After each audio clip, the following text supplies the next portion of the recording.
नमस्कार, मैं हूं हरिशंकर व्यास।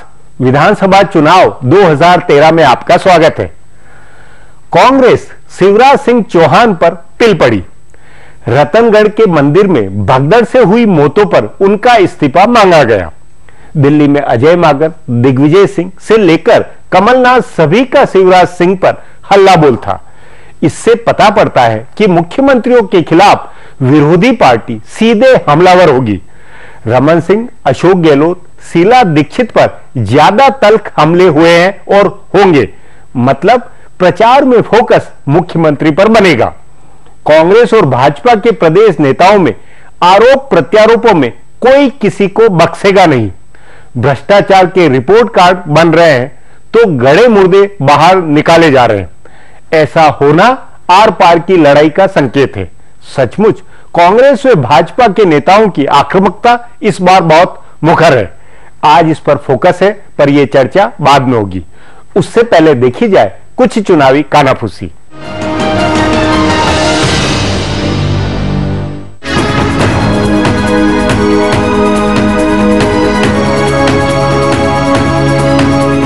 पांच राज्यों के विधानसभा चुनाव में कई रिकॉर्ड बनने और बिगड़ने वाले हैं। शीला दीक्षित लगातार 4 बार मुख्यमंत्री बनकर ज्योति बसु का रिकॉर्ड तोड़ने की कोशिश कर रही हैं, तो शिवराज सिंह चौहान और रमन सिंह लगातार तीसरी बार मुख्यमंत्री बनकर अपनी पार्टी के प्रधानमंत्री पद के दावेदार नरेंद्र मोदी के करीब पहुंचने की कोशिश में हैं। इन रिकॉर्डों के बीच एक रिकॉर्ड कांग्रेस महासचिव दिग्विजय सिंह का भी है। वे मध्य प्रदेश में सबसे ज्यादा समय तक मुख्यमंत्री रहे हैं और वह भी लगातार। मुख्यमंत्री शिवराज सिंह चौहान इस बार यह रिकॉर्ड तोड़ने की जीतोड़ कोशिश कर रहे हैं। दिग्विजय सिंह 7 दिसंबर 1993 को मुख्यमंत्री बने थे और 8 दिसंबर 2003 तक लगातार मुख्यमंत्री रहे थे, यानी वे 3654 दिन मुख्यमंत्री रहे। शिवराज सिंह चौहान दूसरे नंबर पर हैं, तीसरे नंबर पर अर्जुन सिंह और चौथे नंबर पर कैलाश नाथ काटजू हैं। 13 दिसंबर 2013 तक शिवराज सिंह का कार्यकाल है। उस दिन तक 2935 दिन राज करने का उनका रिकॉर्ड बनेगा। अगर वे इस चुनाव में जीतते हैं तो यह लगभग तय है कि वे मुख्यमंत्री बनेंगे और उसके बाद अगर वे 1 साल 11 महीना 9 दिन मुख्यमंत्री रहे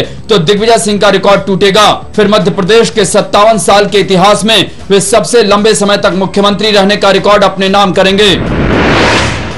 भारतीय जनता पार्टी में राष्ट्रीय स्तर पर एक D4 मशहूर रहा है। इसमें लालकृष्ण आडवाणी के करीबी 4 नेताओं अरुण जेटली, सुषमा स्वराज, वेंकैया नायडू और अनंत कुमार का नाम लिया जाता है।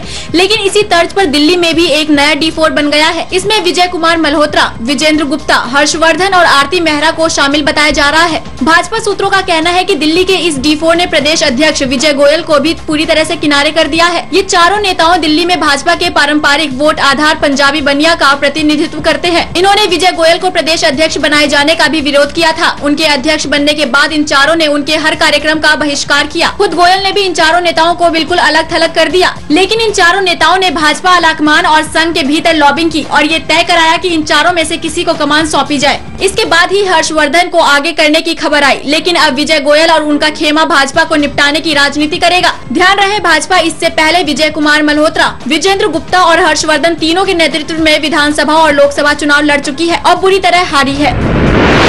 इस बार के चुनाव में नेता मोबाइल और इंटरनेट का खूब इस्तेमाल कर रहे हैं। मध्य प्रदेश, छत्तीसगढ़ और दिल्ली में नेताओं ने वॉइस कॉल से लेकर मोबाइल ऐप्स और कॉलर ट्यून तक सब डिजाइन कराया हुआ है। इन दिनों दिल्ली में हर मोबाइल यूजर के पास या तो अरविंद केजरीवाल का फोन आता है या उनका विरोध करने वाले कॉल्स आते हैं। केजरीवाल के लिए कैलाश खेर के गाए गाने की कॉलर ट्यून भी है, जो पिछले हफ्ते 2 दिन तक केंद्रीय खाद्य आपूर्ति मंत्री केवी थॉमस के फोन पर भी बजता रहा था। इसी तरह मध्य प्रदेश में मुख्यमंत्री शिवराज सिंह चौहान के लिए भाजपा ने शिवराज एप्स बनाया है। इसे एंड्रॉइड फोन में 2 से 3 मिनट के भीतर डाउनलोड किया जा सकता है। इस पर शिवराज सिंह के बारे में सारी जानकारी हासिल कर सकते हैं। उनके जीवन परिचय से लेकर जन आशीर्वाद यात्रा तक का पूरा ब्यौरा इस एप्स के जरिए आपको मिल जाएगा। भाजपा नेताओं का दावा है कि बहुत कम समय में यह काफी लोकप्रिय हुआ है। उधर छत्तीसगढ़ में अजीत जोगी भले मुख्यमंत्री पद के दावेदार नहीं घोषित हुए हैं, लेकिन उनके प्रचार के लिए बनी जोगी ट्यून बेहद लोकप्रिय हुआ है। एक मशहूर हिंदी गाने के आधार पर जोगी ट्यून बनी है, जिसके बोल है, जोगी आया जोगी आया जोगी आया रे, सोने चांदी हीरे मोती लाया रे। यह ट्यून छत्तीसगढ़ में काफी लोकप्रिय हो रही है। अब विधानसभा चुनाव का माहौल बनाने और बताने वाली इन सुर्खियों पर गौर करें। राजस्थान में कांग्रेस पार्टी का लगभग सभी सीटों के लिए उम्मीदवारों का पैनल बन गया है। आज यह काम पूरा हो जाने की संभावना है। उसके बाद इसे केंद्रीय चुनाव समिति के पास मंजूरी के लिए भेज दिया जाएगा। पार्टी के जानकार सूत्रों के मुताबिक लगभग सभी सीटों पर एक नाम का पैनल बना है और बहुत कम सीटें ऐसी हैं जिन पर केंद्रीय चुनाव समिति में चर्चा करने की जरूरत होगी। ऐसी सीटों को छोड़कर बाकी का ऐलान जल्दी कर दिया जाएगा। इस बार के चुनाव में पहली बार वोट करने वाले युवा निर्णायक हो सकते हैं। इसलिए कांग्रेस, भाजपा और दिल्ली में आम आदमी पार्टी ने इन युवा मतदाताओं को लुभाने के लिए खास योजना बनाई है। भारतीय जनता पार्टी ने युवा मतदाताओं के लिए अलग प्रकोष्ठ बनाया है और उसके जरिए युवाओं तक पहुंचने की कोशिश हो रही है। पार्टी ने चुनाव की अधिसूचना से पहले युवा मतदाताओं के लिए वर्कशॉप भी कराया था। केजरीवाल खुद स्कूल कॉलेजों में घूम रहे हैं और कांग्रेस को राहुल गांधी का भरोसा है।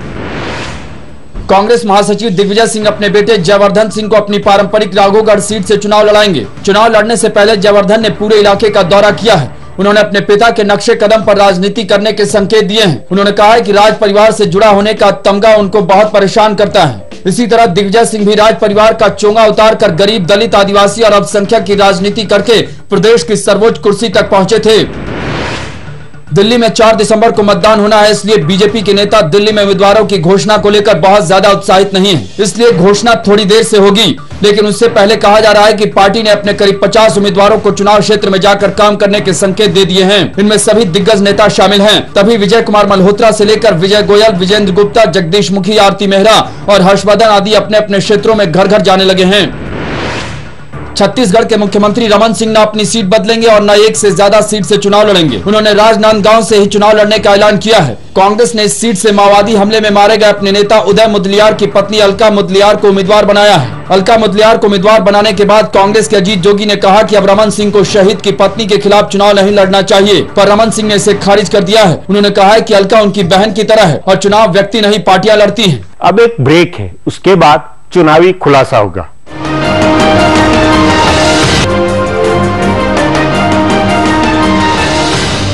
ब्रेक के बाद आपका स्वागत है।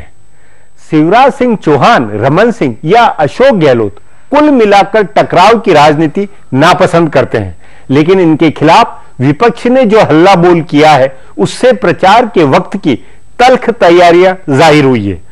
मुख्यमंत्रियों और नेता विपक्ष में भिड़ंत आक्रामकता लिए हुए होगी, क्या नहीं?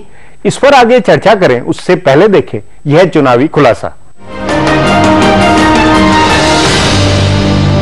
4 राज्यों के विधानसभा चुनाव में एक खास ट्रेंड उभर कर आ रहा है। जैसे इस बार के चुनाव में जितने नए ट्रेंड उभरे हैं वे सारे अरविंद केजरीवाल के लिए हुए हैं, वैसे ही नेताओं पर निजी हमले और उनकी पोल खोलने का अभियान भी केजरीवाल ने शुरू किया। उन्होंने दिल्ली में मुख्यमंत्री शीला दीक्षित और भाजपा के प्रदेश अध्यक्ष विजय गोयल पर निजी हमले किए और उनके मुकाबले खुद को ईमानदार बताकर प्रचार किया। जवाब में कांग्रेस और भाजपा ने भी केजरीवाल को अन्ना हजारे का गद्दार और अपने मुंह मियां मिट्ठू बताकर आक्रामक प्रचार किया। इसी तरह मध्य प्रदेश में कांग्रेस पार्टी ने मुख्यमंत्री शिवराज सिंह चौहान के खिलाफ आरोप पत्र तैयार करने के लिए अलग से कमेटी बनाई। नेता प्रतिपक्ष अजय सिंह रोज कोई न कोई मुद्दा निकाल रहे हैं। रतनगढ़ के मंदिर में भगदड़ मचने से मौत हुई तो दिल्ली से भोपाल तक कांग्रेस नेताओं ने शिवराज सिंह को निशाना बनाया और उनके इस्तीफे की मांग की। उनकी पार्टी के 2 दर्जन से ज्यादा मंत्रियों के खिलाफ कांग्रेस का आरोप पत्र बना है। राजस्थान में मुख्यमंत्री अशोक गहलोत को घेरने के लिए भाजपा ने कई तरह के अभियान छेड़े हैं। उनके राज में हुए कथित घोटालों के दस्तावेज भाजपा के सचिव किरीट सोमैया ने जारी किए। भाजपा की प्रदेश अध्यक्ष वसुंधरा राजे उनके खिलाफ इतने तल्ख हमले कर रही है कि उन्होंने राज्य सरकार की मुफ्त दवा योजना की आलोचना करते हुए कहा कि राज्य सरकार जहर बांट रही है। इस पर अनेक सामाजिक कार्यकर्ता राजे पर खफा हुए हैं, लेकिन इससे अंदाजा लगाया जा सकता है कि प्रचार में कितनी कटुता है। ऐसे ही छत्तीसगढ़ में कांग्रेस ने मुख्यमंत्री रमन सिंह के खिलाफ माओवादी हमले में मारे गए नेता उदय मुदलियार की पत्नी को उम्मीदवार बनाया। पहले डाकलिया को उम्मीदवार बनाने की चर्चा थी, लेकिन मुख्यमंत्री को घेरने के लिए कांग्रेस ने रणनीति बदली। हर तरह के मुख्यमंत्री को घेरने की कोशिश की जा रही है। कुल मिलाकर चारों राज्यों में प्रचार का फोकस मुख्यमंत्रियों को बनाया गया है। विपक्ष ने उनके खिलाफ हवा बनाने की राजनीति की है। माना जा रहा है कि चारों राज्यों में मुख्यमंत्री की छवि अच्छी है और इसका फायदा उनके उम्मीदवारों को हो सकता है, इसलिए उस छवि को ही निशाना बनाया जा रहा है और इसके लिए हर तरह के साधन आजमाए जा रहे हैं। आपसी सद्भाव और निजी रिश्तों का भी ख्याल नहीं रखा जा रहा है। अब इसी मुद्दे पर वरिष्ठ पत्रकार रेणु मित्तल से बात करेंगे। रेणु जी, रतनगढ़ के मंदिर में भगदड़ से जो हादसा हुआ उसके बाद ज्योतिरादित्य, कमलनाथ, दिग्विजय सिंह, अजय माकन, कांग्रेस ने पूरी तरह शिवराज सिंह चौहान के इस्तीफे की जो मांग की, जो हल्ला बोल हुआ, उससे क्या ये नहीं लगता कि इस बार कांग्रेस और भाजपा के बीच में और उनके जो आला नेता उसके बीच में सचमुच में आक्रामक प्रचार है, एक दूसरे के खिलाफ बहुत भारी जंग होने वाली है? जी, इस बार जो है कांग्रेस को लगता है कि 2 टर्म हो गए हैं मध्य प्रदेश में बीजेपी के, और सिमिलरली छत्तीसगढ़ में भी 2 टर्म हो गए, तो इससे अच्छा मौका मिल नहीं सकता बीजेपी को डाउन करने का और अपनी सत्ता लाने का। तो इसलिए पूरी तरह से वो, एक तो वो चीफ मिनिस्टर की घेराबंदी कर रहे हैं और पूरी कोशिश है कि कांग्रेस के खुद के लीडर्स जो है वो यूनाइट होके एक ही प्लेटफॉर्म से एक ही आवाज में बोले। तो ये जो अपॉर्चुनिटी आई, जो यहाँ बहुत ट्रेजिक इंसिडेंट हुआ, मंदिर में इतने सारे लोग बने, ऐसे टाइम पर आया कि कांग्रेस को एक और बड़ा इशू मिल गया। उसके अलावा वो करप्शन के जो इश्यूज हैं मध्य प्रदेश और छत्तीसगढ़ में दोनों के खिलाफ, वो जबरदस्त रेस कर ही रहे हैं। तो एक मौका मिल गया है कांग्रेस को पूरी तरह बीजेपी को अटैक करने का। और अगर आपने देखा होगा, मुख्यमंत्री का चेहरा बहुत डाउन लग रहा है, वो लग रहा है कि अंडर प्रेशर है। नहीं, तो पर ये नहीं लगता है कि शिवराज सिंह, क्योंकि मध्य प्रदेश, राजस्थान या छत्तीसगढ़ की कुल मिला के राजनीति इतनी टकराव वाली नहीं रही है, मुख्यमंत्री हो या नेता विपक्ष हो या कांग्रेस और भाजपा के नेता टकराव के आदि नहीं रहे, एक दूसरे का लिहाज और एक दूसरे का सम्मान। लेकिन इस चुनाव में ने, क्योंकि एक आर पार का माहौल है, इसलिए एक दूसरे पर तमाम तरह के आरोप, तमाम तरह की बातें हो रही है, ये कुछ अनहोनी नहीं होती हुई लग रही है। इस बार लग रहा है जैसे बीजेपी को लग रहा है कि दिल्ली में बहुत अच्छा मौका है सत्ता कांग्रेस से छीनने का। 3 टर्म हो गए शीला दीक्षित को, तो इसलिए शीला दीक्षित को किसी भी तरह घेर कर, टारगेट करके, और बीजेपी अपना पूरा दम लगा के वहां कर रही है। और राजस्थान में तो एक तरफ एक बार बीजेपी एक बार कांग्रेस, ऐसा वातावरण रहा है। तो इसमें अब लग रहा है बीजेपी को कि अब ये हमारी बारी है, और सीएम के खिलाफ जो पार्टी के अंदर उनका माहौल है और जो करप्शन के चार्जेस हैं, बीजेपी सब कुछ उठाएगी और वहां पूरी आक्रामक तरीके से लड़ाई हो रही है। पर क्या राजस्थान में कांग्रेस में उतनी आक्रामकता के साथ चुनाव लड़ती हुई लग रही है, या क्या लग रहा है? राजस्थान का क्या माहौल आपको? देखिए, सीएम खुद तो बहुत आक्रामक होके अपनी पूरी इतनी सारी स्कीम्स लेके आए, वो कोशिश कर रहे हैं कि किसी तरह कि अपने लिए वोट मांगे। और अभी जैसे चुनाव पास आएगा 1 दिसंबर को है, तो अटैक भी करेंगे जो वसुंधरा का पिछले शासनकाल का जो करप्शन है, वो इश्यूज भी उठाए जाएंगे। जाहिर है कि कांग्रेस उठाएगी। नहीं, लेकिन वसुंधरा राजे या किरीट सोमैया, इन्होंने भी अपनी तरफ से बुकलेट लगे एक रिपोर्ट कार्ड बनाया, वो भी उन्होंने पेश कर दिया। राजस्थान में, दिल्ली में, मध्य प्रदेश में, छत्तीसगढ़ में, चारों स्टेट्स में लग रहा है कि बिल्कुल आर पार की लड़ाई, जैसे वाजपेयी जी ने एक बार कहा था पाकिस्तान को लेके, वो माहौल बनता जा रहा है। क्योंकि दोनों पार्टीज को लग रहा है कि अच्छा मौका है स्टेट्स, मतलब हाँ, कि दोनों की प्रतिष्ठा, दोनों पार्टियों की बराबर की एक तरह प्रतिष्ठा लगी, इसलिए किसी भी तरह मतलब येन केन प्रकार बिल्कुल हमको भूलना नहीं चाहिए कि इसके तुरंत बाद लोकसभा का चुनाव है। तो पार्टीज को लग रहा है कि अगर हम असेंबली जीत पाएंगे तो वो जो पॉजिटिव माहौल है उसमें हमारी लोकसभा की भी सीटें निकल जाएंगी। हारने के बाद बहुत मुश्किल हो जाता है पार्टीज को रिकवर करना, क्योंकि अब 6 महीने के अंदर ही चुनाव हो जाएगा, हो सकता है कुछ जल्दी भी हो जाए। तो उसमें ये नहीं लगता है कि दोनों पार्टियां घोषणा पत्र पे या अपने आगे के वायदों पर इस बार बिल्कुल कहीं, अभी एक तरह से देखा जाए तो अभी तक कोई ज्यादा वो बातें ज्यादा नहीं आ रही कि हम ये वायदा करेंगे या ऐसा राज करेंगे, ये इस तरह का कई बार वो तो देखिए, वो जो उनके मैनिफेस्टोज हैं वो अभी बन ही रहे हैं। जैसे छत्तीसगढ़ में सुना है कि फ्री बिजली देने के मूड में है, और फ्री ग्रेन्स, क्योंकि वहां तो रमन सिंह का ऑलरेडी बहुत सक्सेसफुल प्रोग्राम चल चुका है, 1 रुपया का गेहूं और चावल। तो कांग्रेस को उससे और आगे जाके घोषणा करनी पड़ेगी, फ्री देना पड़ेगा, वहां सब लोग फ्री करना कांग्रेस को पड़ेगा। तो ये अभी उनके अपने मैनिफेस्टोज अभी बन रहे हैं, कमिटीज बन चुकी हैं, और ये लिखे जा रहे हैं कि कौन सी स्टेट में कहां देने से ज्यादा फायदा होगा, क्योंकि फूड सिक्योरिटी ऑलरेडी सेंटर में वो ले आ चुके हैं। तो इसके आगे अब फ्री बिजली एक वो है ऑप्शन जो ये पार्टी प्रॉमिस करेगी, जो शायद कांग्रेस प्रॉमिस करे, वायदा करे। छत्तीसगढ़ में ये प्रॉमिस लगता है कि आने वाला है। जी, मध्य प्रदेश को लेकर आपको शिवराज सिंह चौहान के खिलाफ चारों नेताओं, जो प्रदेश के कांग्रेस नेता, क्या आपको क्या लगता है वो किस तरह इस प्रचार को या कैंपेन को किस पिच पर ले जाएंगे?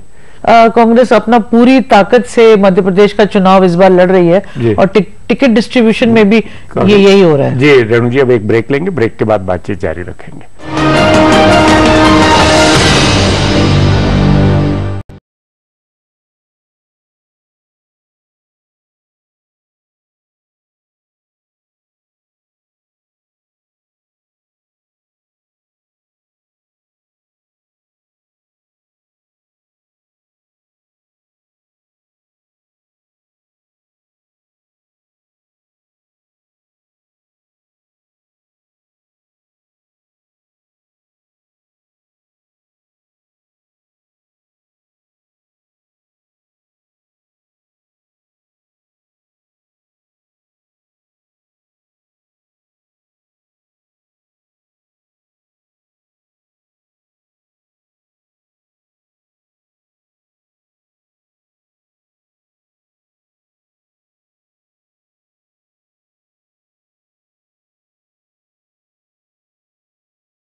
ब्रेक के बाद फिर आपका स्वागत है।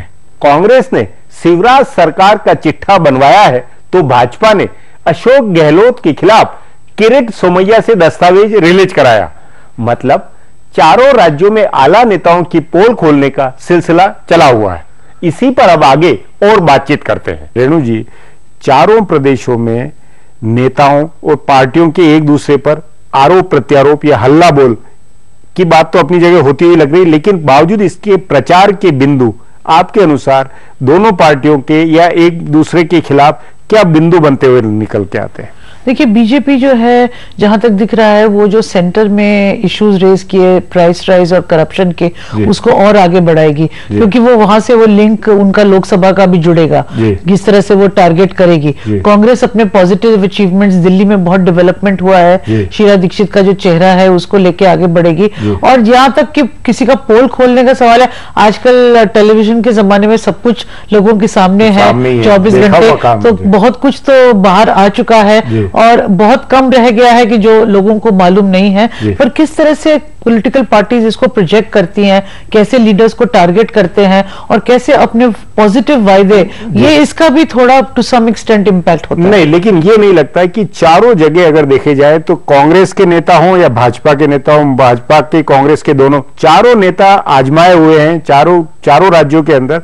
तो ये नेतृत्व कि ये राज कैसा देते हैं, अशोक गहलोत का क्या राज का तरीका है, उनके काम की शैली, या वसुंधरा राजे की काम की शैली, या शिवराज सिंह की क्या शैली, क्या मुख्यमंत्री उम्मीदवार या मुख्यमंत्री की कार्यशैली मुद्दा बनता हुआ लगता है? देखिए, जो इतना हीट और डस्ट होता है चुनाव का और इतनी नॉइज होती है, इसमें ये जो इंपॉर्टेंट इश्यूज ऑफ गवर्नेंस है कि कौन सा नेता किस टाइप का गवर्नेंस दे सकता है, ये मेरे ख्याल में काफी हद तक ढक जाता है और छुप जाता है। नहीं, लेकिन चेहरे के कारण, जब चेहरा सामने शिवराज सिंह चौहान या ज्योतिरादित्य या वसुंधरा राजे, अशोक गहलोत का अगर है कैंपेन में पूरा, तो उससे क्या वो शासन शैली या कार्यशैली का वो नहीं निकल के आता होगा लोगों में?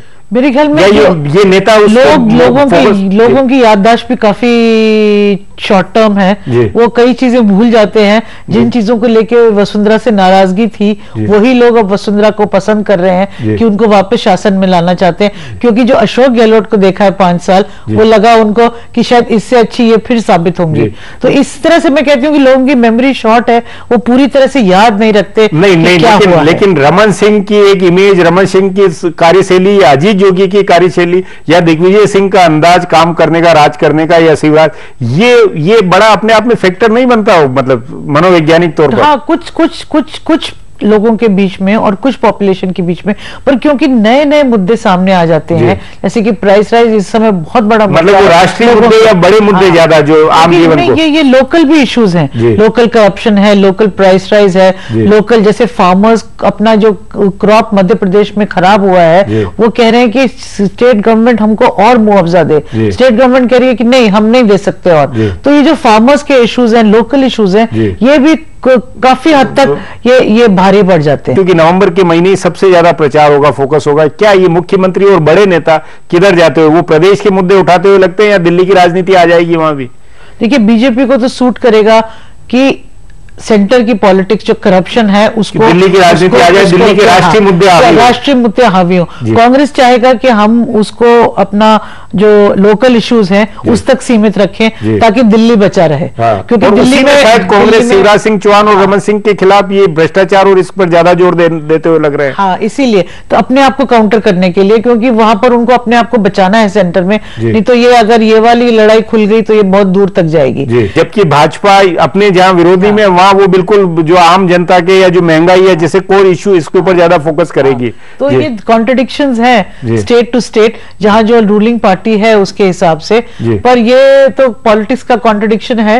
और लोग भी जो स्टेट के होते हैं वो अपने जो इश्यूज जो ज्यादा इंपॉर्टेंट होते हैं उसको लेके चलते हैं, और उनको लगता है जैसे 3 टर्म शीला दीक्षित को मिले, डेवलपमेंट पे ही मिले, पर इस बार अगर महंगाई का इशू बहुत ज्यादा हावी हो गया या करप्शन बहुत ज्यादा हावी हो गया, करप्शन, महंगाई, ये मुद्दे, इसी के ऊपर हमला बोल ज्यादा होता हुआ लगा चुनाव। ये केजरीवाल की पार्टी ने किया है और अन्ना हजारे ने किया है, अगर उसका इम्पैक्ट ठीक से नजर आता है तो कांग्रेस के लिए काफी तकलीफ का समय होगा। जी रेणु जी, बातचीत को यहीं समाप्त करेंगे। प्रोग्राम में आने के लिए बहुत बहुत धन्यवाद। हमारा प्रोग्राम अब यहीं खत्म होता है, मुझे इजाजत दीजिए, कल फिर मिलेंगे इसी चैनल पर इसी समय।